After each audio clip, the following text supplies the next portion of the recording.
Good evening, ladies and gentlemen. Welcome to this evening's Audit, Governance and Standards Committee. It's 6:30, so I guess we'll kick off. I have no apologies for absence. No. No notification of substitute members. So we are as we are. There are no urgent items to deal with. I see no visiting members tonight. Gosh, this agenda's we're going to run through this, aren't we, at this rate? Are there any disclosures by members or officers? No? Any disclosures of lobbying? No? Should any items be treated as exempt items? No? So we come to the minutes of the meeting held on the 26th of June.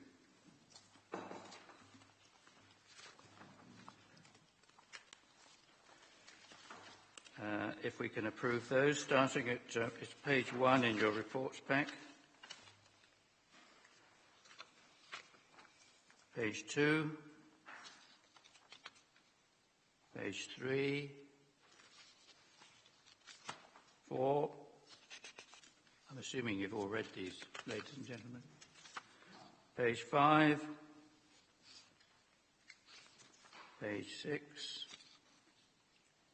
Page 7. 8.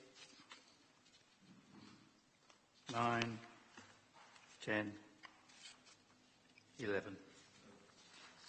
Are they agreed then, members? Thank you very much.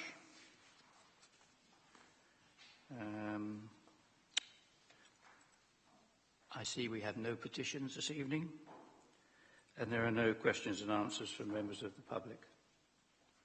So if we can go to the first item on the agenda, which is our work programme. Sorry, the 11th item on the agenda. This looks like a set of scheduled meetings, which I guess we just accept. Anybody got any comments on it? Yes, Derek.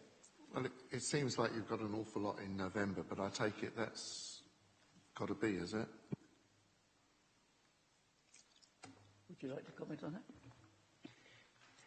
There are quite a few items on the November agenda, Councillor, but we've dealt with a similar number previous November meeting, so I don't anticipate any problem in getting through the agenda. Got very little in January.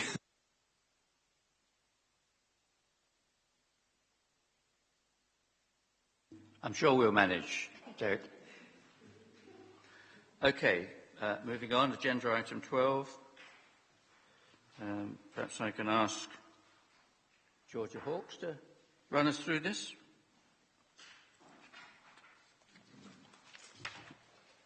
Thank you, Chairman. This report details contract management arrangements across the Council and the actions taken to improve contract management. The committee will be able to see on the table on page 14 that the majority of the Council's 10 largest and therefore the highest risk contracts have received positive assurance ratings from internal audit. The two exceptions to this being Park and Ride and management of the Hazlitt Theatre, both which received weak ratings. Both of these services actually have improvement plans in place to address the recommendations made as a result of the audit findings, and internal audit will revisit the ratings in due course once the improvements have been actioned and embedded. Each of the contracts has a number of different monitoring arrangements in place, and these can be seen at the table at paragraph 2.5 on page 15. Further monitoring is also done through KPIs in performance reports, so those goes to committee, and by the Director of Finance and Business Improvement through financial reports. High-value construction or capital projects require slightly different contract management arrangements to ongoing service delivery contracts. In particular, selecting the right sort of contract is essential for this sort of work. They also require good project management to make sure the projects are well run and deliver as planned. And paragraph 2.8 Yes, sorry, paragraph 2.8 shows an example of the successful arrangements that were put in place for the town centre public realm improvement projects. Therefore, contract management of our largest service delivery and capital projects is generally sound, but it has been recognised that contract management could be improved. Changes to staffing structures have been made so that all aspects of commissioning, including contract management and procurement, are now integrated into my portfolio of services. For example, the contract monitoring post for the key leisure and culture contracts, like the Hazlitt Theatre and the Leisure Centre, now reports to me. We've also had a contract management expert undertake an audit of the key leisure and culture contracts, and this has improved our monitoring arrangements and raised supplier performance. Further improvements are planned, and these include a refreshed commissioning and procurement strategy, guidelines on good contract management, and training for key officers. Happy to take any questions. Thank you, Georgia. Anyone have any questions? Lots of hands. I think I saw you first, John. Thank you, Chairman. Just a quick question. On para 2.3, which is the Hazlitt Theatre and Park and Ride, you say improvement action plans are in place to address the audit recommendations for both services. However, both areas have had staffing issues. Could you update us a bit on that to see where we're at? Thank you. I certainly can in terms of the Hazlitt, because that is the role that now reports to me. So the previously contract monitoring officer for the key leisure and culture contracts, the role has now been changed. It's been upgraded somewhat to a high grade, and it now reports to me. Now, what we've had in the interim whilst that post hasn't been filled is 2 temporary people in place covering that. One, a contract management expert who was the person who actually undertook the audit for us of those contracts, and another officer in place now covering the role. We've since recruited to the substantive position, and the new substantive post holder should start within the next couple of weeks. In terms of the staffing issues in the parking services, in terms of Park and Ride, I don't have that information, I'm afraid, but I can get that for the committee. Councillor Atkinson. Yeah, thank you, Mr. Chairman. Also under 2.3, at previous meetings we've been concerned about the state of the fire doors at the Hazlitt. I wonder if that's actually been dealt with now, and sort of supplementary to that, does it have a sprinkler system?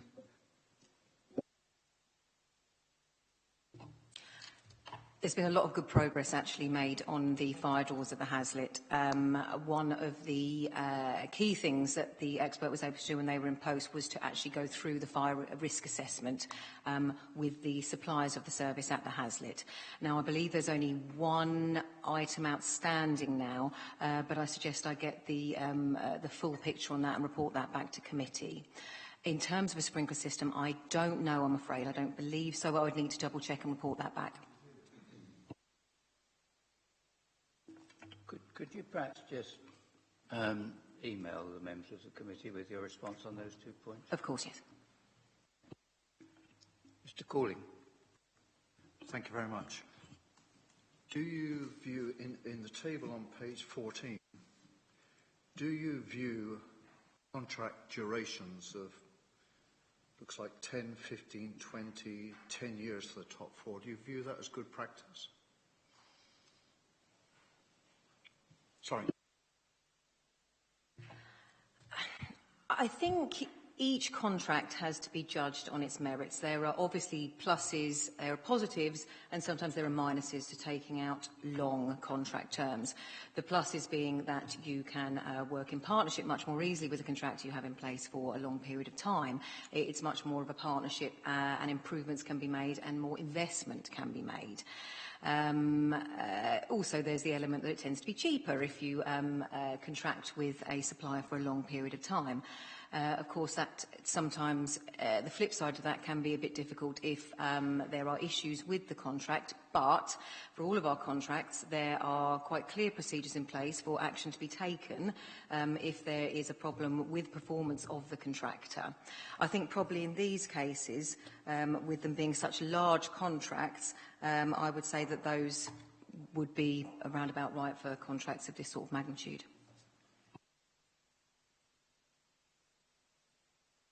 If I may, does that mean that each of those contracts, concentrating on the long ones, have what I would call decent termination rights for the borough should performance get below an unacceptable level or get to an unacceptable level?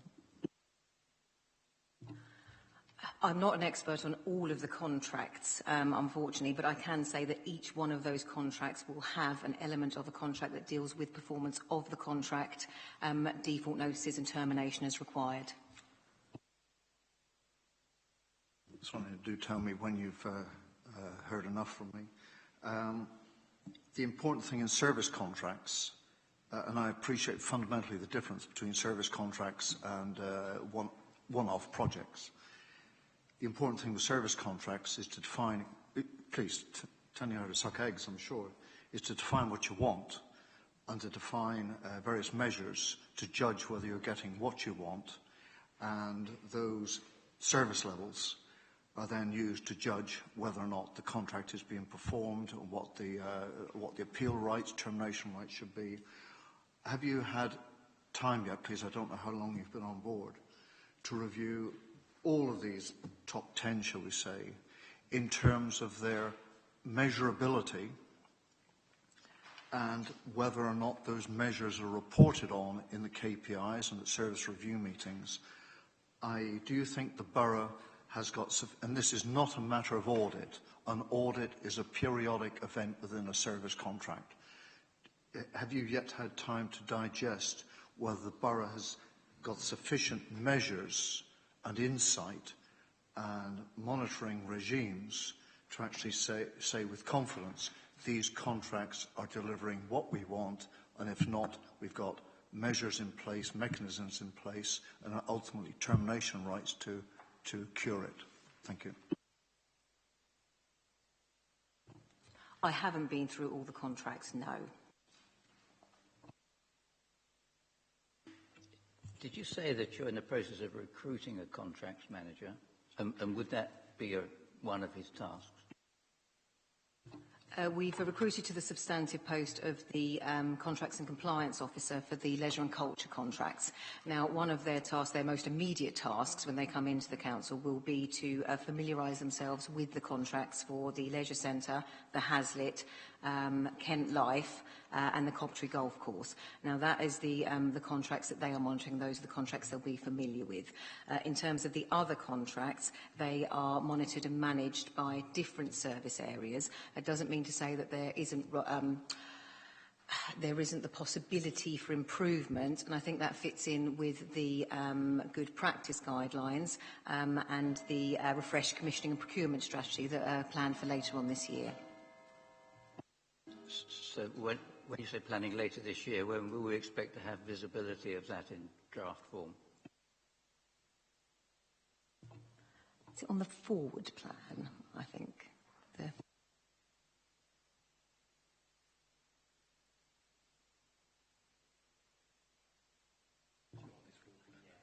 BPNR. I believe it's planned for around January. Okay. Peter, can we have a rest from you for a moment, or are you in a continuous mode here? Georgia, did I see your hand go up earlier? Sorry to keep you waiting. Thank you. Just a question on 2.11. You said that that strategy is due for reviewal. When I checked online, the current one ran out in 2016. So are we still using the 2016 version at the moment, or is there an updated version for this year? The commissioning and procurement strategy, apologies. No, that is there is no updated version to that.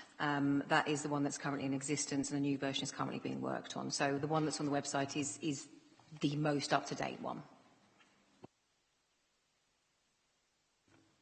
Councillor Mrs Fissenden, did I see your hand go up? Thank you. Probably just a really ridiculous question I'm going to ask you now. The contract value, the figures that you have in that column, is that over the whole period or is that just on a year? No, it's over the whole period. Councillor Daly. Well, Chairman, I'm just looking at the report concerning Park and Ride, because it's reported as being, the audit is reporting as being weak. But I'm trying to find out in my own mind, or to work out in my own mind, how the audit actually is accomplished for Park and Ride. After all, Park and Ride services depend on a couple of things. First of all, that people park and want to ride. And the second thing is that there should be buses upon which they should ride. And the buses should run regularly and to time. The fact that they don't run regularly and to time is largely because the town is bunged up with traffic at certain times, and it's got nothing to do with the bus service. It's to do with the way in which the traffic comes to a halt because we have accidents or we have roadworks or all the other things that go about it. So it's quite interesting to know what it is that makes the audit weak. Because, as I say, what is there to audit except that there should be buses, they should run regularly and to time, and if there is any money involved in the transaction other than old folks' bus passes, what is there left to audit? So why is it weak? Because what concerns me is the fact that by labelling it weak, it becomes even more a hostage to fortune when people are trying to find things to cut or cut out. And from my point of view, who's watched the Park and Ride service since it was instituted in Maidstone in 1989, and it was the first one in Kent, and we were supposed to, and we were going to have a north and south and east and west service that bifurcated the town so that we had a good service into the town and people didn't need to bring their cars in. Now, what we're trying to do is to increase the revenue from Park and Ride, there's a really simple way to do that, and is to make the bus free and the parking very expensive in the town, in my view. But that perhaps is a draconian effect. But what I don't want to see is the Park and Ride service being demoted to a point where it's no longer seen to be of either interest or viability, and that would be very sad, because that would be a retrospective, a retrograde step rather, and would be going back to bad old days. Good towns have good Park and Ride services, and you've only got to go over the country to see some of the big cities which have got good Park and Ride services, but they depend on having good facilities, and that is having good Park and Ride places to have the cars parked at the outskirts of the town. So what I'd like to know is, what is it about the audit of this service which brings it out as being weak? That's a very long question there. I wonder whether a lot of those points you raised, you included in your response to the consultation that is either still going or has just finished on the use of Park and Ride in the town council. I hope you did take that opportunity. But in terms of the audit of this, I'm going to ask Rich Clark to respond to you. Thank you, Chairman. Councillor Daly's right. There are many, many different angles you could approach an audit of Park and Ride services from.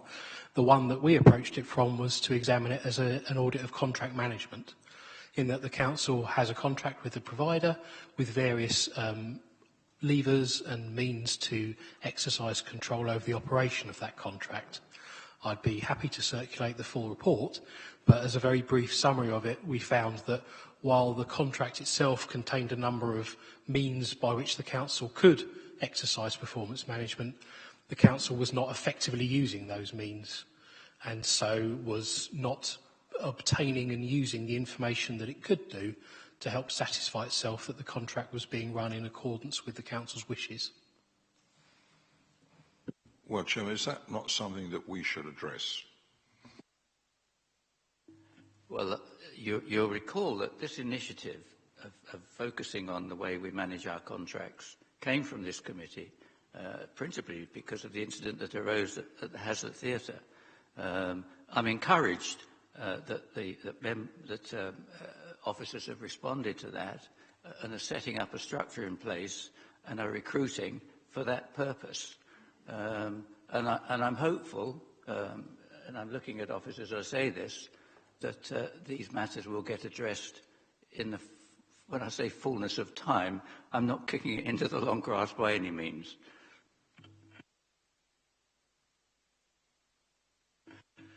Mr. Cooling, I'll come back to you now. Very kind of you. Thank you very much. On the park and ride, I do note that there's 8 months to contract end, and given that it's $750,000 a year, which is fairly significant within the council's budget, if there are any deficiencies within that contract when you've had a good chance to look at it, in terms of the levers or in terms of how the monitoring happens, then presumably the procurement or re-procurement on that will need to start soon, and presumably that will be addressed then. But I think my main question, Chairman, is I'm wondering whether this committee could return to this, I'm making this up as I sit here, in 3 months or 6 months to hear from Ms. Hawkes, forgive me, in terms of what she's discovered in terms of the adequacy of KPIs, the adequacy of monitoring regimes. No disrespect to audit, but something fuller in terms of it's the month-to-month, if not the week-to-week service management regime. Could we hear more in 3 months or 6 months, please? I think it's an eminently good suggestion. How do you feel about that, Ms. Hawkes? Absolutely. Concentrating mainly on the KPIs, on those measurements. Because in terms of the arrangements, there's a list in the table, but is it the detail that you're after of the KPIs and the monitoring? So I get thrown out of the meeting, but I think absolutely, are the KPIs in your professional judgment adequate for the particular service under contract? And are the way those KPIs are reported and acted upon adequate in your professional judgment for the size of these contracts, which are significant to the borough? Thank you. Thank you for that contribution. I know this topic started off because we were looking at contract management, but of course it also extends into new contracts that might come about. And I wonder where the font of knowledge lies within the council. Does it rest with the legal department? Are they the ones we rely on to come up with KPIs, or is it created by the officer concerned? Or how do we go about getting the contract off the ground in the first place? And I wonder if that's within your remit.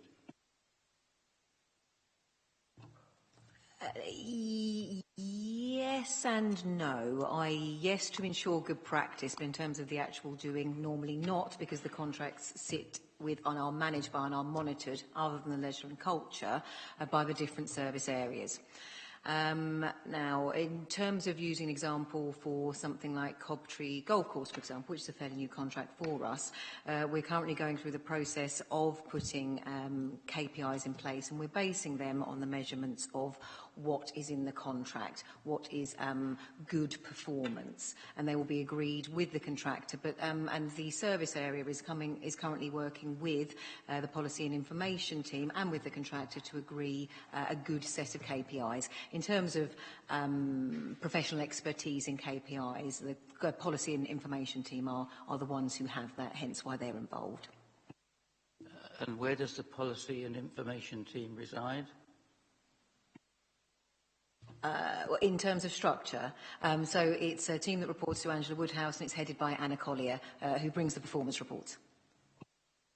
Okay, where do legal fit into that then, in drawing up the contracts?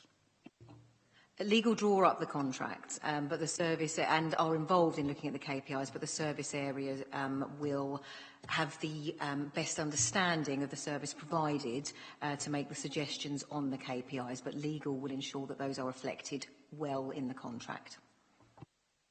Does everybody understand that? Mr. Cooley. I hope it doesn't sound immodest. Yes, I do. And your answer, I thought, was absolutely spot on. There is no entity other than the particular service area that can define the service required and the KPIs and maybe even the pricing, though there may be corporate connotations there.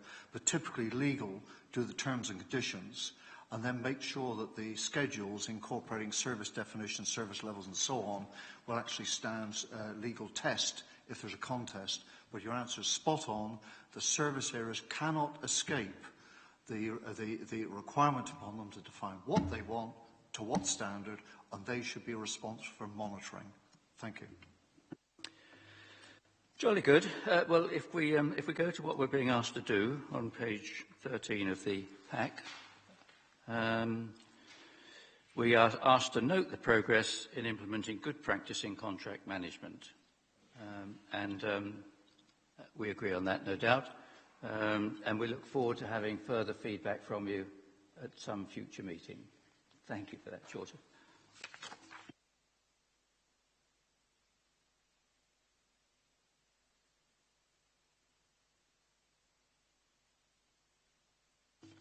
Okay, moving on to agenda item 13. This might come as a bit of a surprise to the committee, but it was something that I asked officers to look into. And I'm pleased to see that they've brought back some suggestions for us. So, Rich, are you going to deal with this one? Thank you very much. Thank you, Chairman. The issue that the Chairman asked us to investigate was the potential of adding to the membership of the committee co-opted independent members. Now, I appreciate that there's a lot of very similar words, independent members, co-opted and so on. So I've attempted to keep to defined terms, which I've put in 2.1 of the report. But basically, the issue that we were asked to look into was the possibility of whether the committee could add to its number to members of the public who are sought through advertisement and added to the committee to add of their expertise to contribute to the committee's effective operation. It's important to note, and the report does go through that the committee operates effectively as it stands. And so the proposal in the Chairman's mind here that he asked us to look into was about enhancing the way the committee operates rather than correcting any deficiency. But in doing so, we were looking across a range of other operations undertaken by various other authorities. CIPFA had completed some very helpful research on this matter recently. You can see at the top of page 22, it's something around 40% of local authorities have independent co-opted members to their audit committees as it stands. And that's been relatively consistent over the past 5 or 6 years. Some of the advantages that those authorities who've sought to take this path have reported include that independent scrutiny, that level of expertise, and one particular angle that was made plain to me when talking to one of Tunbridge Wells co-opted independent members was that they felt that they were providing a service for members so they don't have to just believe what officers tell them. Take that as you will. Of course, there are a number of authorities who don't have co-opted independent members, and the CIPFA research identified 2 principal schools of thought for those authorities who had chosen not to pursue this path.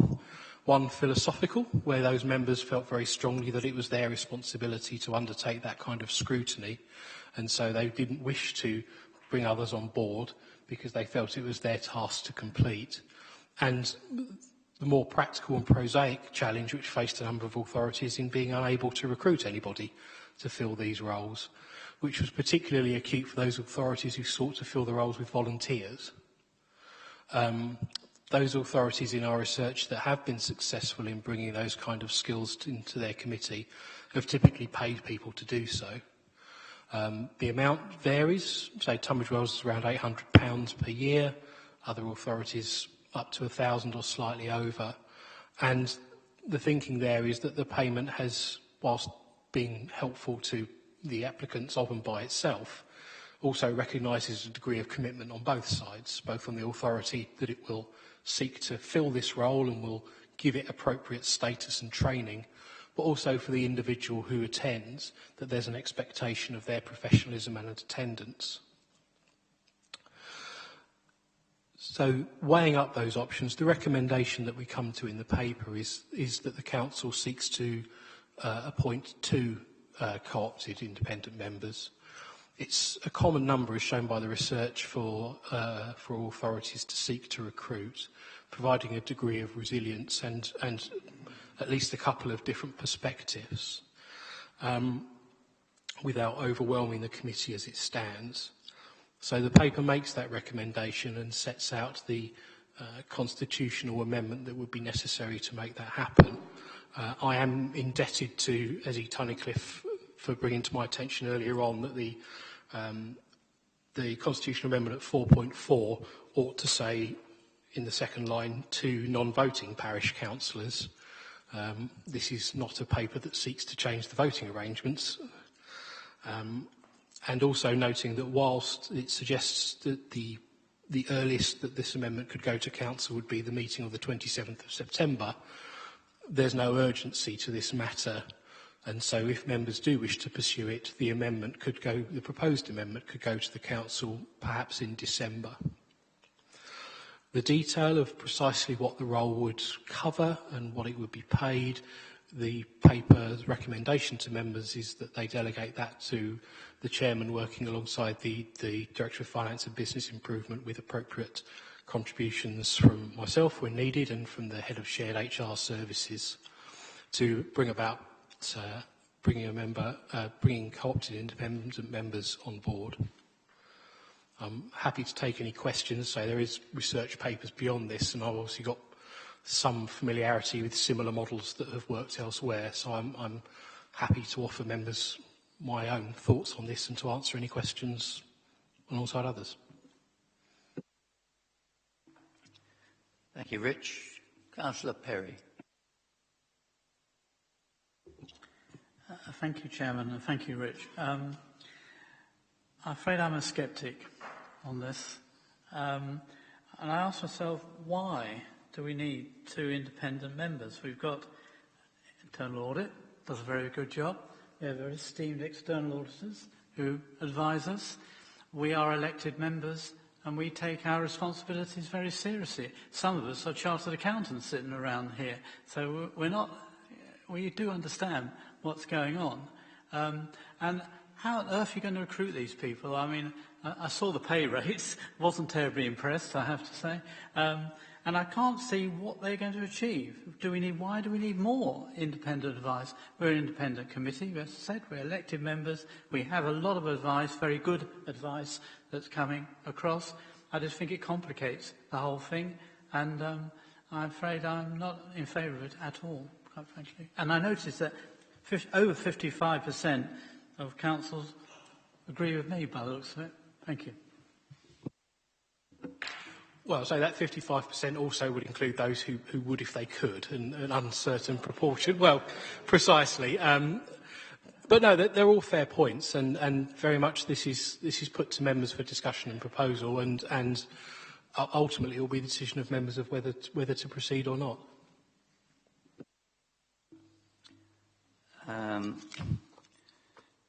Councillor Harvey. Thank you. Apologies if these questions strain to the remit of other areas, but have we budgeted for this cost if we choose to go ahead with it, and have we got the money for it to come from, money for it to pay for it?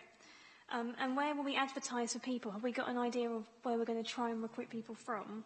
And if we do appoint them, what's the selection process or appointment process for them in the long run? Who gets to pick who effectively gets the role? Well, my understanding is taking advice from the Director of Finance and Business Improvement, there are funds that would cover this. As for the precise nature of how the recruitment and selection process would work, to be determined. So the paper recommends that be delegated to the Director of Finance and Business Improvement in consultation with the Chairman and other members as appropriate. So that's something we could look to develop. To take an example, the way that Tunbridge Wells recruit independent or co-opted independent members there's a 3-person recruitment panel, which is the Director of Finance, the Chairman of the committee, and one of their existing co-opted independent members form the recruitment panel. That's an example, but other models could be available by discussion with members.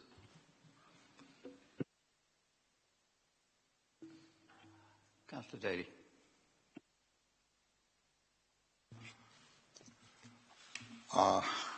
I'm tempted to ask, whose bright idea was this? Mine. It was mine. Well, good. Okay, well, at least we put one hand up. I'm looking at this I put just a few headings down here. I could speak for a week on each one, I expect. The need, first of all. Is there a need for it? I don't know. Why would one think there is a need for it?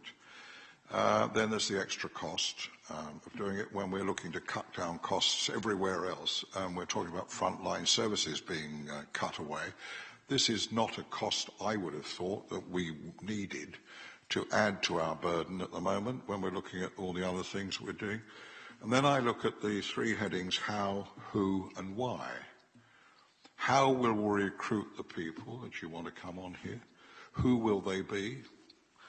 Why are they necessary? You have to ask that. What we have, does it work? If it works at the moment, why do you need to add another wheel to the wagon if it's rolling well? I mean, that's another question. Then there's the question of responsibility and accountability. We as elected members, if something goes terribly wrong here, will be held to account. An independent member brought in from outside who's not an elected member won't carry the same level of responsibility, I would have thought. And then we have, we're all, I don't know, we would say not unaccountable. We're certainly accountable, but we're not trained accountants. We've got trained accountants by the peck over there and over there. You know, why do we need this extra burden, as it were, on the thing? I said, we've not discussed this as far as I'm concerned in my group, and therefore I've got no group view. This is a personal view. But I have to say to you that really, frankly, either this committee is seen to be deficient and in need of some bolstering or some doing the job properly, or we've been doing it properly and we don't need any extra help. But I leave it to other people. I'm not quite really one way or the other. If you want it, have it, by all means. But I'm not convinced that it's either needed or essential or in any way desirable. Thank you. Mr. Cooling. As a non-voting member, if I may just say, I'm a little surprised by the gender item. I couldn't agree more with Councillors Perry and Daly.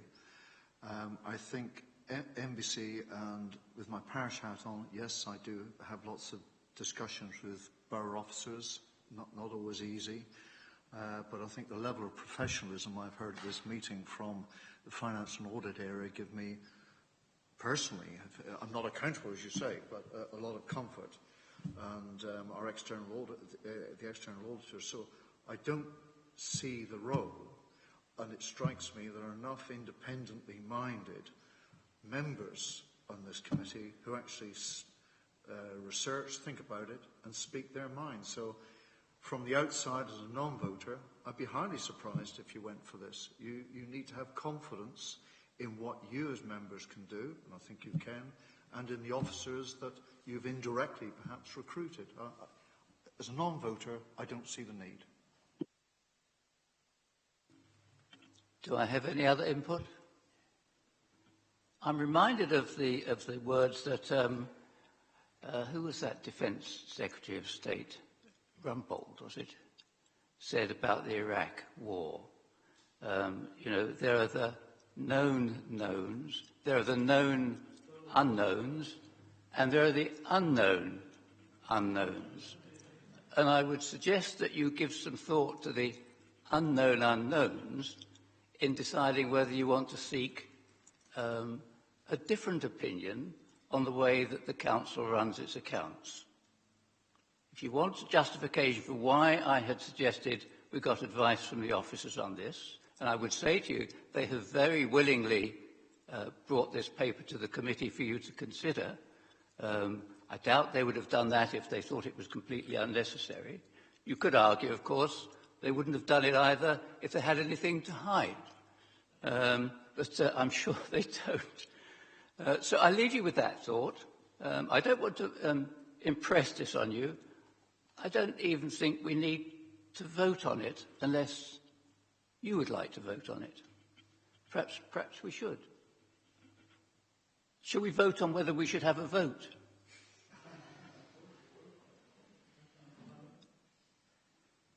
Councillor Butler. I'm really behind John Perry. I don't think the need is really there, but I would like to hear if the external auditors have a point on this. Gentlemen, would you like to comment?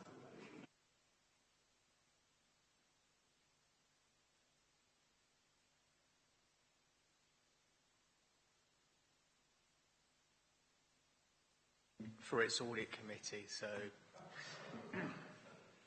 I think the argument's fairly finely balanced. I think those authorities, in my experience, that have independent members have done so because the composition of their audit committees is such that they feel they don't have that experience, that technical experience to call upon. So I think that ought to be a factor for you to decide if you believe that now and going forward you're able to garner sufficient technical experience, and there's a limit to how much members would need, then you could argue that you have the ability to scrutinise and challenge. But if you feel that you can't, then it's certainly an avenue for you to consider.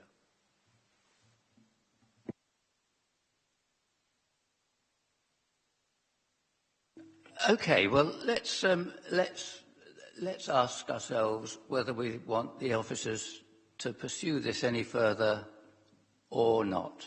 Yes or no. Those in favour?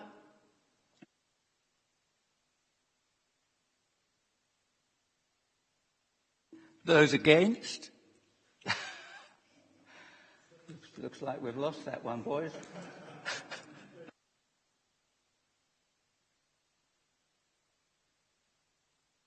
Well, I don't want members to take this as any criticism of the competence of this committee, and I think officers made that clear in here.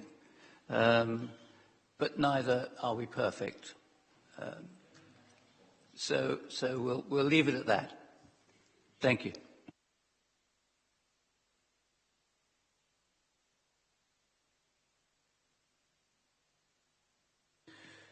Moving on, agenda item 14.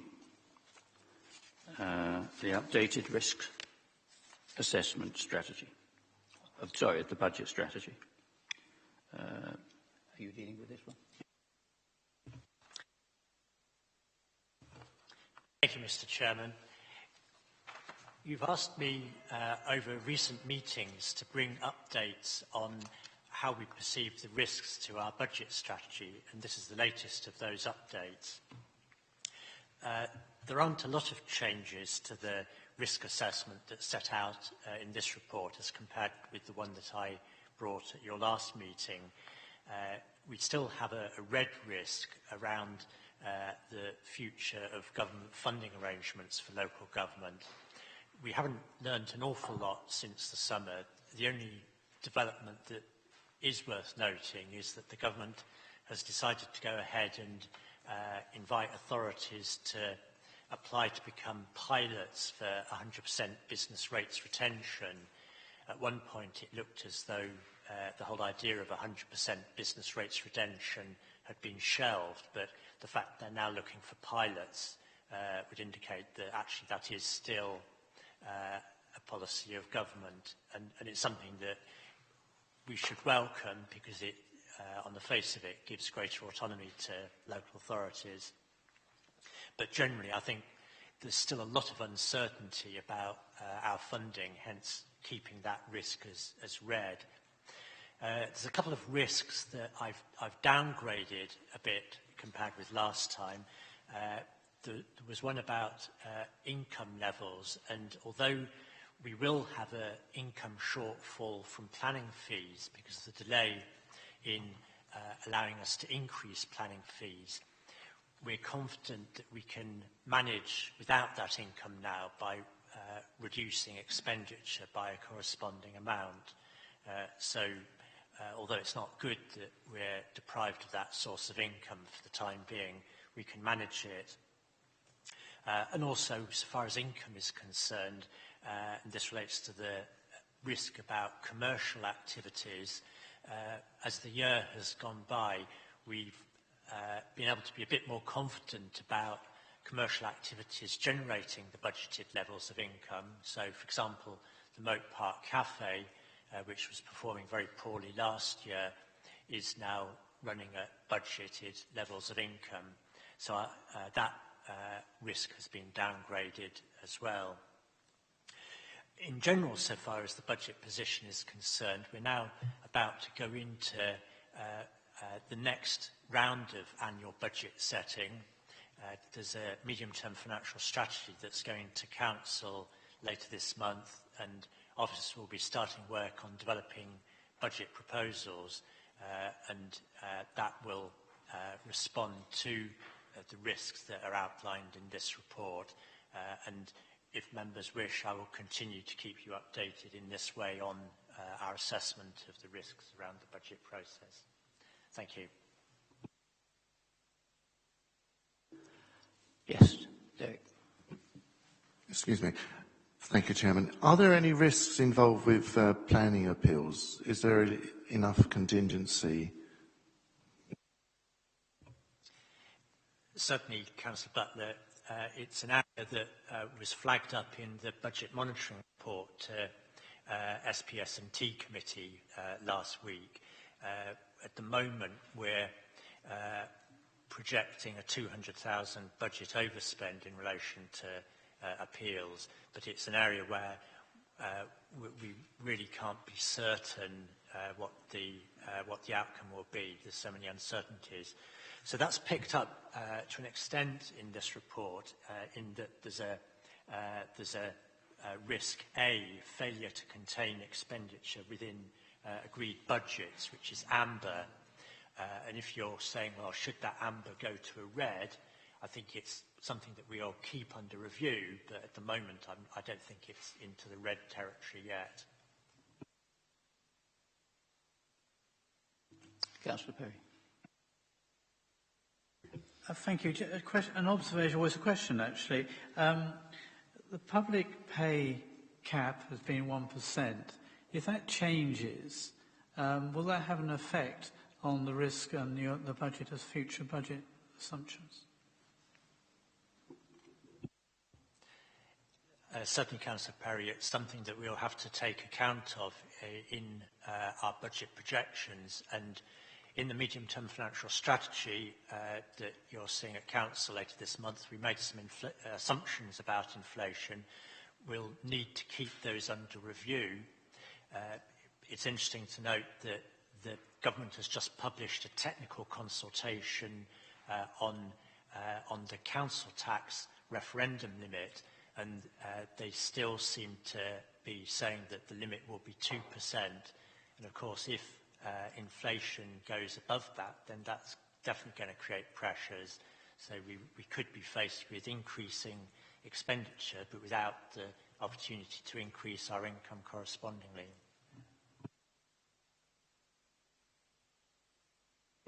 Thank you. Forgive my naivety in asking this question, but I'm struggling to understand how in a time of increasing uncertainty and financial pressures it's possible for the risks to go down. I was under the illusion that actually there were more risks involved as time was going forward. Have I misunderstood something?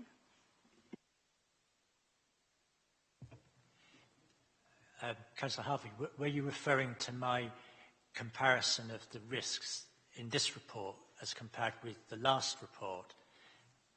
In that case, I don't think it's the case that the risks have changed. I mean, certainly we face significant risk. What I was getting at was, have the risks changed significantly for the worse as compared to the last time I presented this? And I don't think they've changed for the worse. I think we're still facing quite serious risks, but I don't think they've changed for the worse. That was the point I was trying to get across. Does that make sense?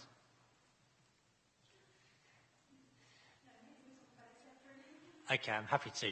I'm talking about the change in the risk level. I was talking about the change in the risk level in my opening comments. I wasn't talking about the overall level of risk.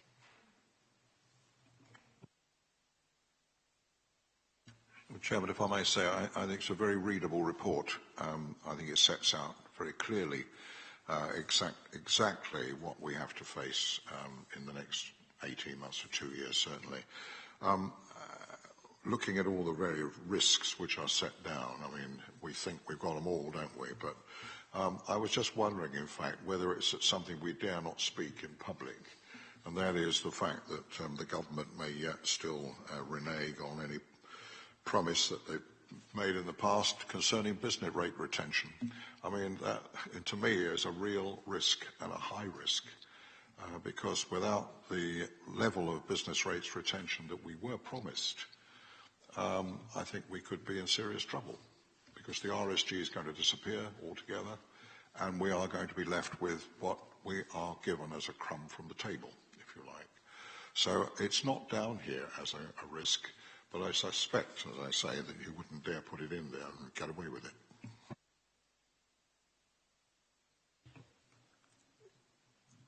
The risk that you describe is wrapped up in the heading adverse impact from changes in local government funding. There's lots of different ways that the government can slice the cake so far as funding is concerned.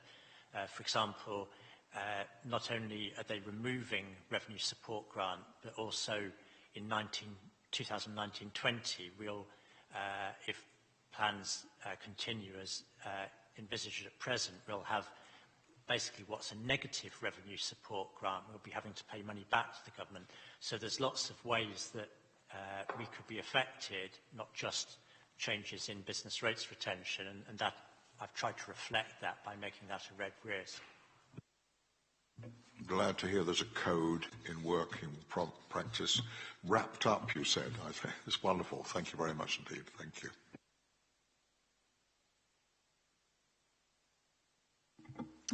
Thank you, Councillor. Looking at collection targets missed for council tax and business rates collection,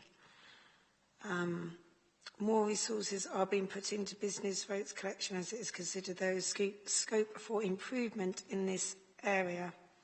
In the next column, you have impact, no change, likelihood, no change. So how are we going to implement the improvements? I mean, I take it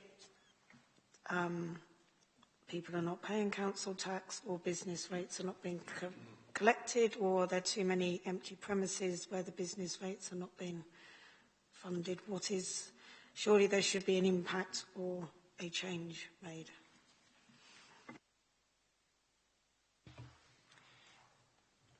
Similarly to my answer to Councillor Harvey, I don't think the risk has changed particularly over the past few months, but it remains a risk, and it's being addressed by the Revenues and Benefits Service. In particular, they see an opportunity to improve our performance on business rates collection, so they're switching more people into that team to do more chasing up on business rates. I mean, obvious credit control measures like ringing up customers and prompting them to pay when money falls due. So, yes, it's a risk area, and yes, we're doing what we can to improve the performance.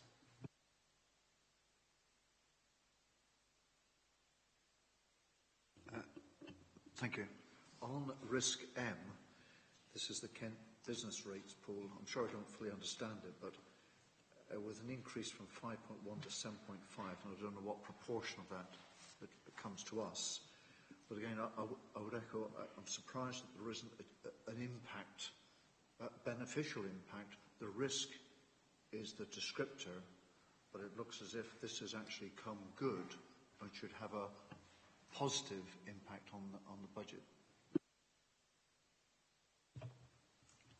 The risk that is described there is because we've set up a business rates pool. If any authority or authorities in the pool sees their business rates declining if they have negative growth as opposed to the growth we've experienced over the past 2 or 3 years, the pool has to pick up the cost of that. They're not protected by the government safety net. So what the risk is about is what will happen if business rates fall in authorities that are part of the pool.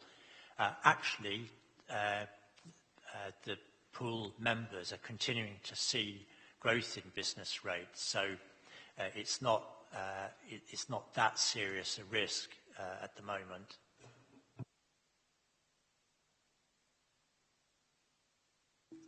I'm not sure that answered your question, did it? No, but I don't want to be the awkward squad, but I'm quite relaxed in the answer coming forward, but it is surprising that that doesn't reflect in terms of a positive impact coming through. Excuse me.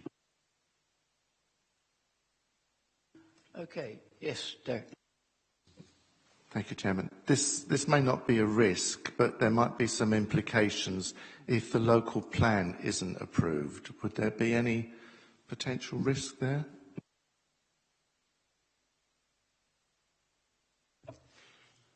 The risk register that you've got in front of you is specifically a budget risk register. There are certainly issues for Maidstone as a community as a whole, and for the council and the planning service, but the focus of this risk register is about the financial budgets.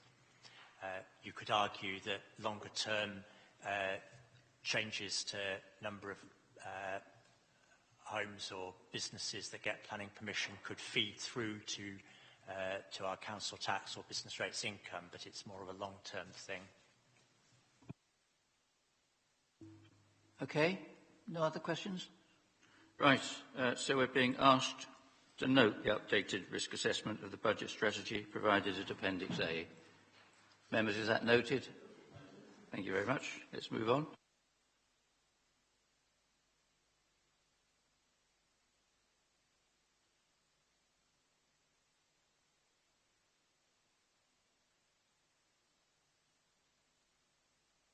Okay, agenda item 15, which I now discovered is on page 42 of our pack, where we're looking... Have I missed one here? Sorry, I put my glasses on. That's correct. That's correct, isn't it? Where we're looking at the accounts. Thank you, Mr. Chairman. This report sets out the auditors' report on their findings at Appendix A, the final audited statement of accounts at Appendix B, and the letter of representation that we have to provide for the auditors at Appendix C. Taking the three in turn, first of all, the audit findings report. Grant Thornton will, I'm sure, comment if members wish on the detail on that, but there's actually very few significant audit findings. There are a couple of areas that they've rated amber as opposed to green, which are on pages 60 and 63, and they've proposed that we make a few amendments to disclosures in the accounts, but the numbers in the statement of accounts haven't changed as compared with the statement of accounts that you saw in draft form back in June. And also in the audit findings report, Grant Thornton have given a positive conclusion on value for money of the authority. So I'm very pleased with the audit findings report. The statement of accounts themselves are set out at Appendix B. You did see these in draft form back in June, but if you've got further questions on the accounts, Ellie Dunnett, Paul Holland or I will be very happy to answer those questions. I mentioned that the letter of representation is what we have to provide to Grant Thornton, confirming that we've provided all the information that we need to on the accounts. And the final item to draw your attention to and this is the fourth recommendation on page 42, is to remind you about changes that are coming up next year in the process for finalising the accounts.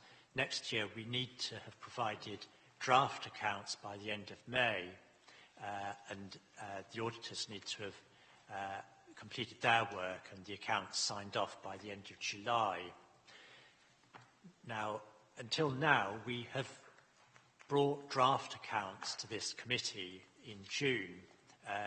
We're not under any legal obligation to do so, but we've done this.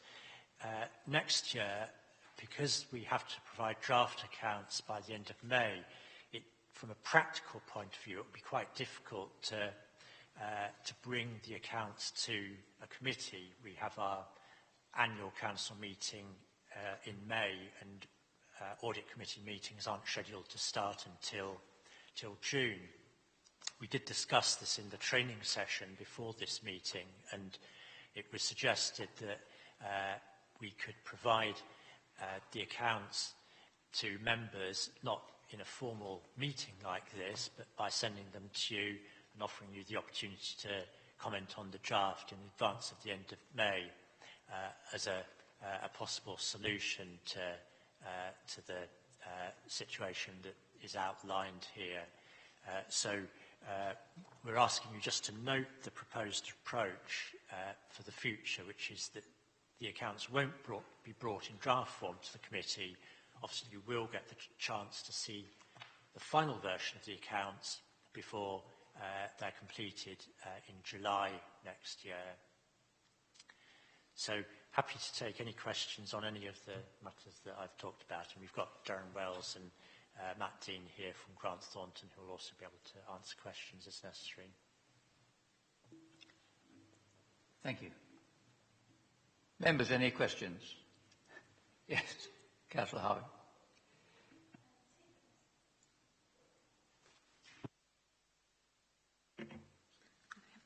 Two questions. Firstly, I fully agree with the proposal about being circulated to members before the final version comes to light. I think that's a good idea.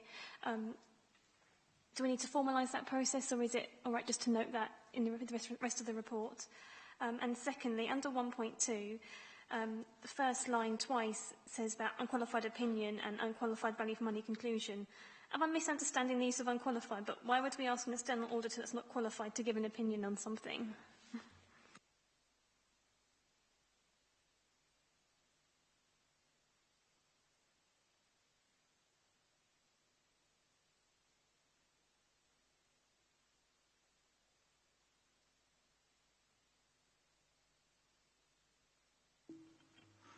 I'm sure you're qualified to answer this, aren't you? Yeah, so I can't see what the issue is.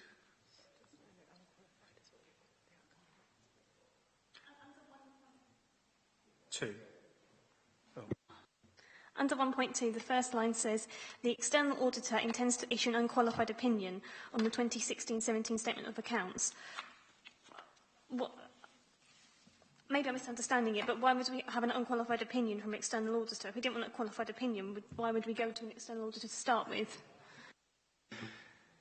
So, the unqualified doesn't relate to our experience or our professionalism. It relates to the opinion itself. So if it was a qualified opinion, it would mean that we're expressing that the statements of accounts weren't presented fairly for some deficiency. So it's unqualified for the opinion on the financial statements, which means that the financial statements present fairly or present a true and fair view. There aren't any concerns with their accuracy or their completeness. And similarly, the unqualified conclusion for the value for money on the same basis. It's part of the arcane language of the mysticism behind the accountancy profession, but I didn't say.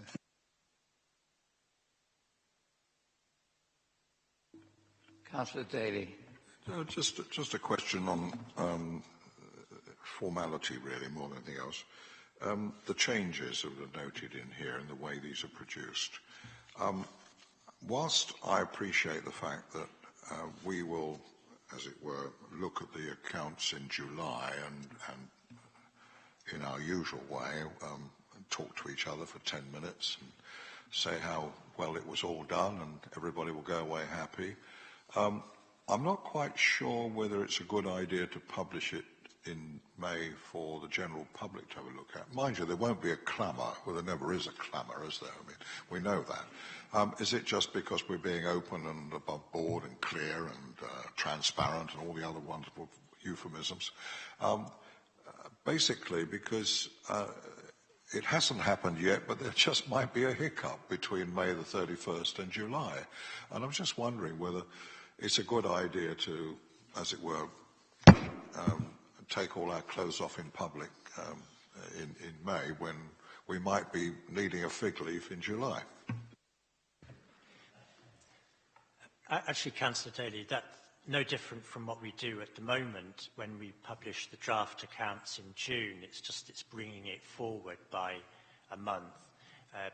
It's considered good practice to publish the draft accounts, and we've got nothing to hide, so I don't think there should be any problem about publishing them in May as opposed to June.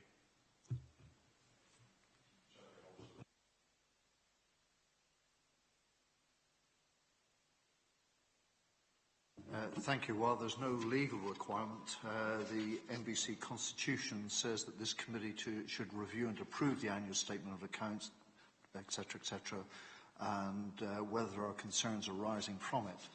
So it strikes me if this committee only receives the final one, and it's got only option one, which is to adopt, I'm just wondering what the purpose of this committee is with respect to the financial accounts. I would have thought you would want some mechanism other than it just being available on the web or sent through the post. You might have to have 2 meetings in July, but it doesn't sound very satisfactory that you only get the final ones and you can say what you want, but it isn't going to change because you've got no option to change.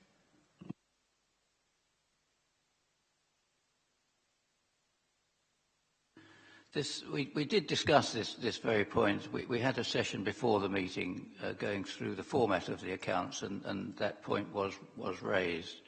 And it's a very important one. If the issue really, as I saw it, was if we do find a fault or a flaw or something in the accounts we're not happy about, then there has to be time for that to be, for remedial action, if considered necessary by the auditors, to be taken.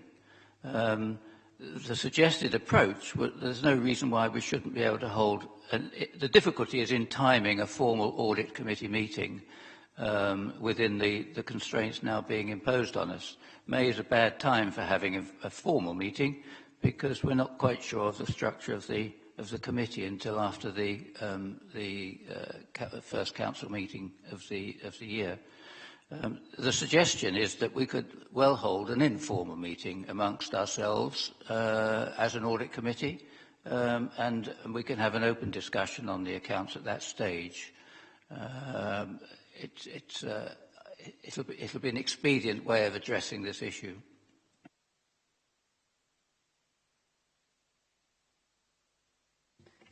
Do we need to formalise that under the recommendations in some way?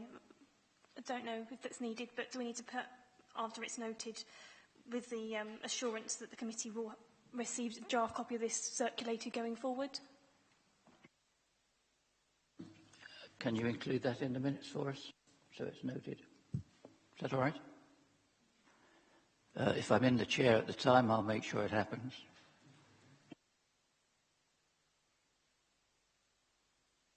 Okay, do we have anything else on this agenda item? And final one. It all reads well to the extent I understand it. And I am trying to get into it. If the purpose of the accounts is so that, I don't know whether I mean an average council taxpayer or not, but for a council taxpayer to be able to understand what's going on, then, well, I won't say any more. I put the plea that next year's accounts, when it's put together, that on page 81, there is page 81, there's a very attractive picture, but there's also on the bottom left a sort of a flow diagram showing the resources coming in and where they go. And this committee did ask for some sort of linkage through to where these various bits of money retained by Maidstone in the deep purple, where they ended up. And all we've got, and it's not meant to be a criticism, it must have been very difficult, is the paragraph just above the attractive picture on the right, which almost says, you know, go off and look for it elsewhere. And it isn't easy to look for it elsewhere. It cannot be beyond the wit of man or woman to actually do a more detailed diagram which actually flows each of those figures from the retained by Maidstone through to the service areas or to wherever, so we can understand where the money comes in and where the money goes through. I recall you raised a point with specific reference to the new homes bonus, correct me if I'm wrong, and where that money had gone, which I think was taken on board, but would be taken into account in the next set of accounts, the next set of presentation. Sorry, the next presentation of the accounts. You're looking for a broader expression of where this money goes. I wonder whether it might lead to a much more complicated presentation.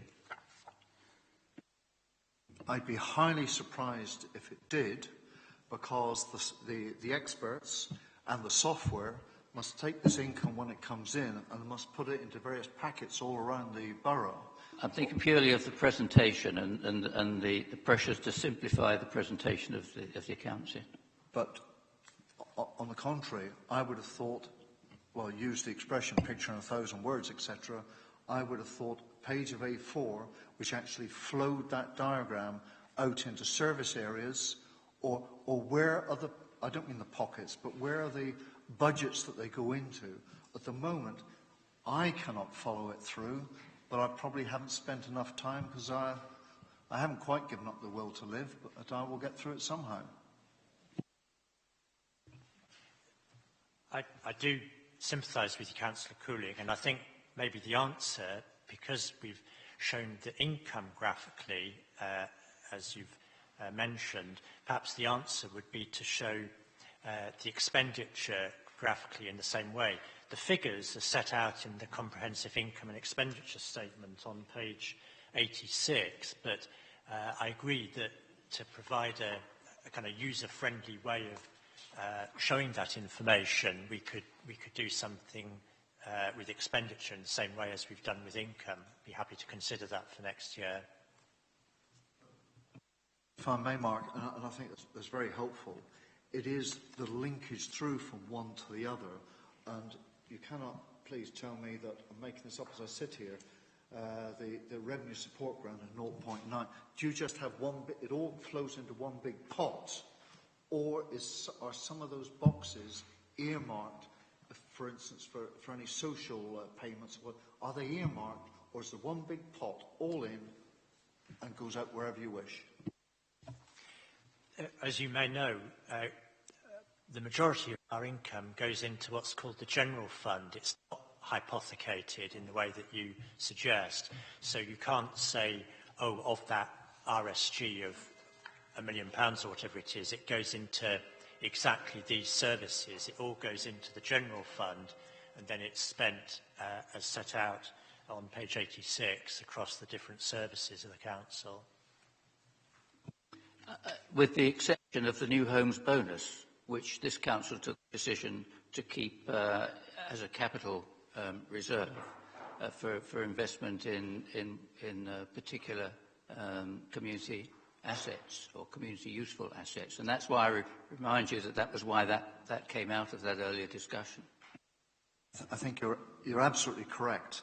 But I have done some more homework on this, and I'm still failing to make all the connections. That's my failing, nobody else's.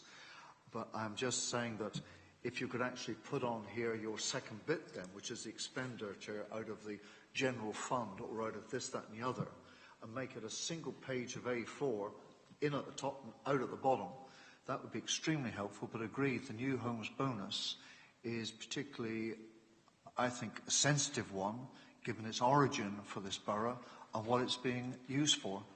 Thank you. Okay, well, that's noted. but it'll be, hopefully we can pick it up in next year's presentation of the accounts. Okay, members, are we complete on that? Let's go back to what we've been asked to do.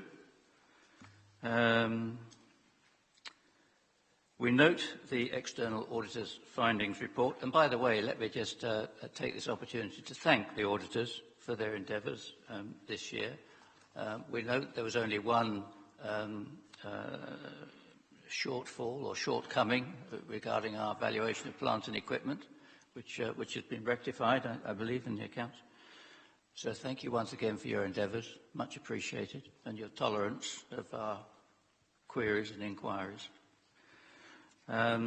So, members, can we say that we've noted the auditor's report? The auditor's statement of accounts, as attached to Appendix B, is approved. The letter of representation attached at Appendix C, which is the letter to Grant Thornton. Who signs this, by the way? Right, okay. So, is that approved? And then, finally, we note paragraph 211, which refers to the timetable for future accounts. Is that noted, members? Thank you very much. Let's move on to the next, I think, and final agenda item. Appointment of external auditors. Thank you, Mr. Chairman. This is just an update on the procedure for appointing external auditors. You'll remember that Maidstone Council opted to join the procurement exercise run by the PSAA, along with practically every other local authority in the country. PSAA have now awarded the audit contracts to a number of firms set out on page 124 in your papers. Grant Thornton got the most valuable lot amongst those on offer, and PSA has now allocated local authority audits to the different auditors who were successful in that process. And we've been allocated Grant Thornton, and that's in common with the other local authorities in Kent. We're now consulted on Grant Thornton's appointment. We actually only have limited grounds on which we can object to the appointment, but I don't think we would want to object on the basis of Grant Thornton's record in the past. I'm not aware of any issues that would prevent us accepting Grant Thornton's appointment. So I propose that we accept that appointment. When this was considered by Council last year, I was given the delegated authority to just finalise the arrangements with PSAA about appointment of an auditor, but I wanted to just bring this to the committee so you were aware of the position. And if you did have any points you wanted to raise, any objections, then you'd have the chance to do so. Any comments gratefully received. Thank you. Members.